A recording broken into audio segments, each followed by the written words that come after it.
नमस्कार सगळ्यांना. आजचा सकाळचा क्षण खूप खास होता. का?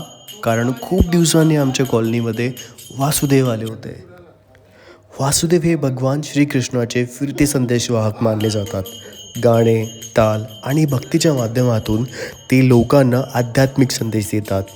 ही परंपरा शतकानुशतके चालत आलेली आहे, पण आजकाल ती फारच कमी पाहायला मिळते. आपल्या परंपरेनुसार मी त्यांना गहूचे पीठ दिले. त्यांनी मला आणि माझ्या कुटुंबाला मनापासून आशीर्वाद दिला. असे क्षण आपल्याला आपल्या मुळाशी जोडतात. आज आपण आधुनिक होत आहोत. आयुष्य खूप वेगाने पुढे जात आहे, पण अशा मराठी परंपरा हळूहळू संपत चालल्या आहेत. पण आपली संस्कृती जपणे हीच आपली खरी जबाबदारी आहे.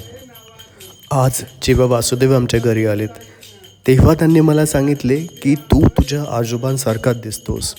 माझे आजोबा आता या जगात नाहीत, पण ते शब्द ऐकून मन खूप भरून आले. अशा परंपरा पुढच्या पिढीपर्यंत पोहोचल्याच पाहिजेत. आजचा हा क्षण मी आयुष्यभर जपून ठेवेल. मी मराठी असल्याचा मला खूप अभिमान आहे. Thank you guys so much for watching.